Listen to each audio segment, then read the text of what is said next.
I finally called Allison and I was like, I have an idea. I didn't tell them what it was. Meet me on Friday. I have a PowerPoint that I'd like to present. And she was like, you said my favorite words, PowerPoint. And so the possibility of a birth center. It took her several weeks to kind of decide. And I'm a jump in head first kind of person. And she's like, let me think about this. But she finally said, I'm in. Sarah Morey had an idea, but she didn't have the people. Today, we talk about how not only she brought that team together, but she also created one of the first businesses in the state. This is the Voices on the Wind podcast, and my name is Maverick Lyles, and this is Sarah Morey of Earthside Birth and Wellness Center. I guess I kind of lucked out in a way because I felt going into my first pregnancy and birth that I wanted a natural birth. I knew what I wanted. I wanted to breastfeed. I took the right classes. I also just kind of lucked out on a pretty straightforward birth and was able to inform myself enough to have a positive birth experience in a hospital. And to me, when a woman goes through a very positive birth experience and unmedicated, it often, brings out this very empowered feeling. And I've really learned that birth can either be the most empowering thing a woman ever does or the most disempowering thing a woman ever does. And our society lends most people's birth experiences are very negative. And there's a lot of cultural reasons behind that, medical reasons behind that. And it doesn't always have to be just because I had an unmedicated birth, it's positive. It's about whether you felt empowered in those moments, felt autonomous. People wanted you to, believed in your choices, whether you needed more help or less help or something like that. But that really empowered me. And I remember my oldest, who's now 22, about 8 weeks old, I was carrying him hiking and I just looked down and I was like, I can't believe I did that. And I can do freaking anything. At this point, nothing is off the table. And that really started my birth work journey over time. So it led to having a couple of my own home births and getting into childbirth education and then doula work, lactation work, and some midwifery work, which then built the foundation to start a birth center. It sounds like the childbirth aspect was really good. But was there anything also disempowering that you had to fight through? Again, the empathy points that make you really feel for women or children or a human fighting in this, or I don't know. Yeah, 100%. So although the birth went great, it was a really difficult challenge to breastfeed. And I had all kinds of trouble. I knew I really wanted to. There were some supportive medical people that really were trying to help me, but they had no knowledge of helping me.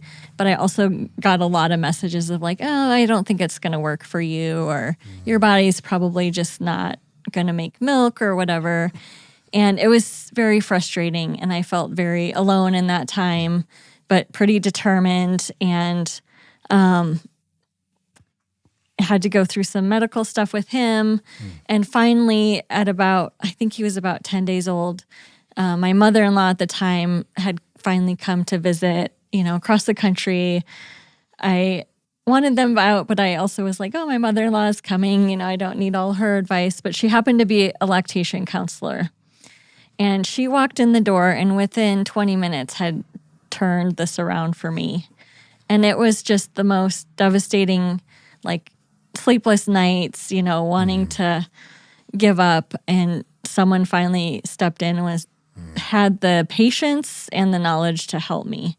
And that stuck with me for so long that when I looked into becoming a lactation counselor, partly because I learned so much of everything that can go wrong did. So I learned a lot personally, but wanting to be that kind of provider for women of she had just come in and sat down and she just said, we'll figure this out. And that was the first time anyone had said that to me. It was just kind of well, this just doesn't work sometimes. Get over it. Don't feel bad if you can't. And she took the time to help. And so I try to do that with my breastfeeding clients of like sitting down. This is not rocket science. At the end of the day, breastfeeding is very straightforward, but without the proper support and sitting down and like figuring out what's happening, it's pretty easy to do, but it takes time. And we have a lot of mixed messages in our culture too of, instead of, we don't want moms to feel guilty if they can't do something, but then we overcompensate by just being like, it's fine, you don't have to do it. Instead of like, I can help you do this if this is what you want. And sure, sometimes it doesn't work out, but most of the time we can all put in a little bit of effort and get you to where you want to be. So you have your first son. It goes pretty well. And your husband at the time sounds like he helped. You have a natural birth. Breastfeeding is very difficult. Your mother-in-law comes into town, and your mother-in-law changes everything for you. And if I hear you right, from that point on, there was a shift towards, for you, what can you do in your life to support other mothers? Is that correct? Absolutely. Yeah? Yeah. So you do a ton of training. And let's talk about the day you decided, because it's one thing to help some friends or to get, I don't know, were you getting paid now and then to do to say, I want to start a birthing center feels to me like a big step. Around the time that I was trying to figure out if I could complete midwifery school, kind of a fun story, I ended up meeting my business partner for the birth center. She had a home birth and needed some help breastfeeding, and the midwife who I had worked with recommended she call me. So I came to her house the day after she had her baby and helped her with breastfeeding, and we started talking and realized we had a lot of things in common. She was a new doula as well. We both were into running and triathlons and things like that. We both did some property management, landlord kind of stuff, and we're like, oh, okay, let's hang out sometime. So we kind of hung out a little bit, and she was more plugged into the birth worker community in Cheyenne. And so one day, about 3 or 4 years ago, we were just kind of all gathered together talking about birth stuff and realizing as I was listening to these other women talk in a different city that the same stuff was still coming up. Like, women couldn't find midwives in town. It's hard to have a home birth. People are leaving the state to give birth. And then there's quite a few women who are interested in becoming midwives, but they don't have midwives to apprentice under to learn. And so just kind of thinking about that, like, here I've been in this birth work in this area for 10 years and it's not changing. Nothing's changing. And that just felt really defeating to me. Like, what's going on here?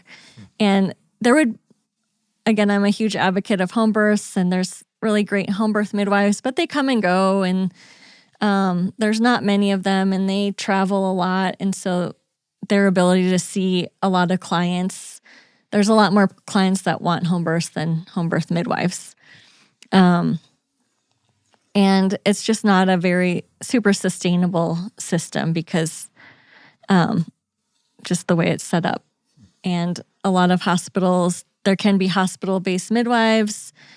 Our hospital here doesn't hire any midwives. And so just kind of starting to think about, like, this seems like a problem that can be solved. And I started thinking about that, like, we could attract more home birth midwives to the area,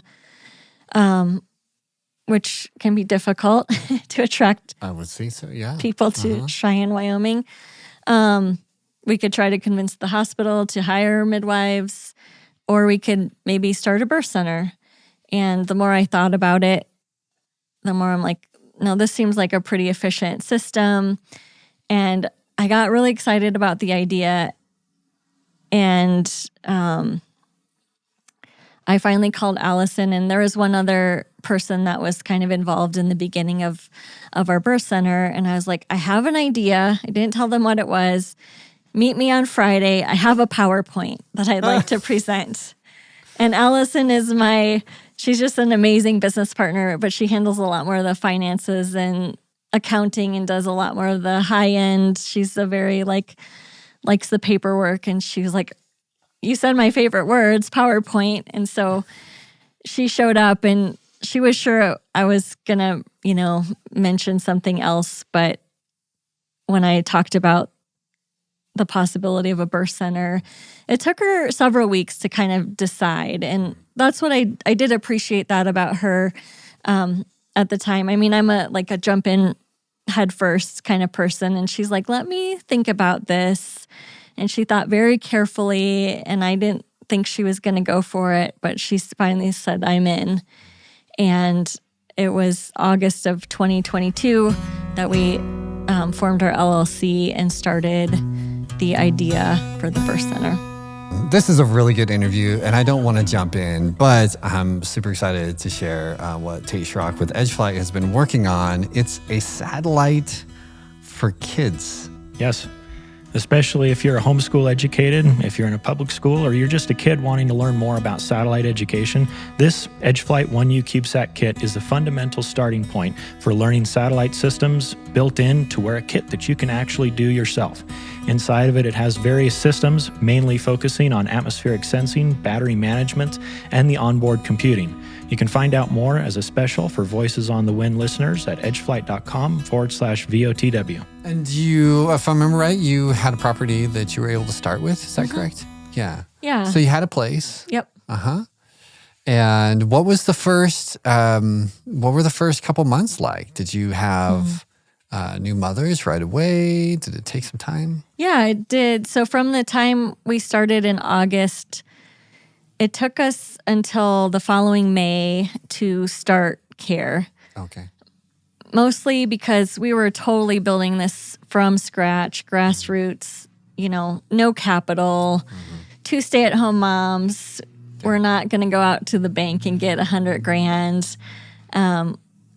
We kind of started backwards by looking for a space, like a building that we could renovate, and quickly realizing that we just didn't have the capital to do anything like that. So I think one of our saving graces is our ability to really go grassroots and kind of readjust the grandiose thinking sometimes of sure, it would be great to have this beautiful building, but how can we really start this as basic as we can? So we started in a little carriage house studio apartment, 300 square feet total. We started looking for grant opportunities. Okay. So we actually found the most helpful resources were in the state of Wyoming, whether it was the Wyoming workforce grants and internship grants.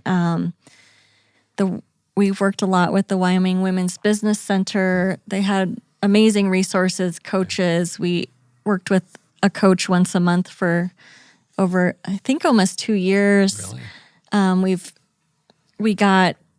We just try to apply for any and everything. So we got picked to do, it's called the Local Crowd. It's like a crowdsourcing for new business startups. Okay. And so it was a state resource where we won this grant. They supplied the platform and coaching on how to pitch this idea of crowdsourcing. And we raised about $6,000 with that. Wow. Which was just enough to start buying supplies and some overhead kind of costs. One of the best and worst parts of our business model is that we're one of the very few birth centers that neither of the owners are providers. So typically a midwife is, she's going to decide to open up a birth center. And so obviously you can do that a little bit more sustainably at the beginning because you don't have to pay yourself and you can start collecting money because you can serve people. But what we saw was a lot of those models, midwives then are doing all the things and they're trying to run a business and catch babies and be on call and become a team leader and so it doesn't always look so great either. So our model was that if we could figure out how to run the business and hire our providers, then they can do what they do best and we can build a sustainable business. So if the risk or the learning curve up front is a lot steeper in that model because we're now relying on a provider. We have to pay them regardless of whether we're getting money. And it was a lot longer of a launch that way. But the idea is that builds sustainability in the end. What did that grind look like? Was that, because you're still a mother? Yeah. And she's a mother, you're both mothers, and you're trying to figure this out. Was it like grants every day? What does a day-to-day look like? Yeah, I think in the beginning, it's the excitement of like, oh, let's find these resources. And that's one thing I think I'm good at is like figuring out resources and problem solving. And so just finding those, writing it, putting yourself out there, finding people that can help, realizing that where those levels are that are actually really helpful versus, I was trying to dive into some federal grants and that's where it's a crazy different animal of, how to do it. And so figuring out the systems that really did fit our model even how we practice is like, we're not the big fancy medical space. This is how we practice. So yeah, it was just kind of every day figuring out one more little step and one more little pot of money and thinking back, like 3 years in, our overhead is, extremely high a month, but how in the beginning, $5,000 or $6,000 was enough to make that next little step. So now you're building your business, a lot of grants, a lot of just sounds like finding money, resources, coaching, wherever you can find it to build your business. And what'd you say? You started in August and then did I hear March? So then we got our first intern grants in March of that next year. Hired a midwife, and she officially started seeing clients in May. Okay. And so in the beginning, it was actually, we also didn't know like this little carriage house, that people are accessing in an alleyway. Like, what does this look like? But people just loved it. And again, it just spoke to like, it's not about the building. It's not about how it looks necessarily, but it's about what care they're getting. And that just came through right away. This is what they want. They want something different, and they were willing to just go with it. It sounds kind of romantic, actually. To start in a carriage house. Right. Yeah. And then you're growing. You hire your first midwife. She starts in May of 23. Am I right? Yep. And then you're officially taking, what a big leap for one. Like some businesses take longer, but that's still a big lead time, which requires a lot of patience and a lot of hard work without the reward. Maybe just saying that for all of us listening who are working without reward. Sometimes it takes time. And then what were did you have some big transitional moments in there, whether good ones or not so good? I think every day is a transitional moment. It just keeps getting crazier. Finding grants, also taking out personal loans. Both of our families have been super supportive and giving us very reasonable loans and things like that. And just finding those people that are that supportive to us and getting used to debt, getting used to those bigger numbers. And again, like we're starting a business, but because we're starting the business as like we're going to lead this team, now we have to start learning how to have employees and leadership and talking and what is it going to look like. And the complexity of a birth center isn't just like hire a couple employees. It's also figuring out medical malpractice. It's figuring out how to take health insurance. It's figuring out how to do electric health records. It's figuring out how to advertise, all of these different pieces that in the beginning, didn't seem like that hard. So becoming an expert in what medical malpractice looks like and what we need and how much it really costs and what it covers and don't forget cyber insurance and don't forget, building insurance and that kind of thing. So many things that we've just had to learn how to do. And Allison always talks about we're learning to build an airplane while we fly it. Mm-hmm. And I add that we're also learning to build the airplane while learning to fly it while figuring out how to build it. It feels like that sometimes. Yeah. Do you remember maybe the first birth, maybe one of that was really special right at that beginning? I can tell you the one that happened in the building we're in now. So we were in the carriage house for about a year. We moved into this bigger space, and a few of our clients that were planning to give birth in the carriage house, we were like, okay, we got to tell them we're moving to a new space. Didn't really know how they would take it. And so I invited each of the clients over and was like, yeah, we're going to move. Here's the plan.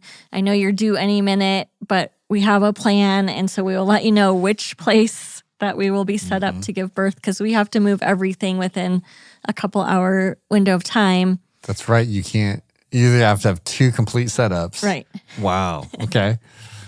And they said, well, where are you moving to? And we told her, and she's like, oh, that's actually right across the street from my house. My house is literally across the street. And that was the first baby that was born here.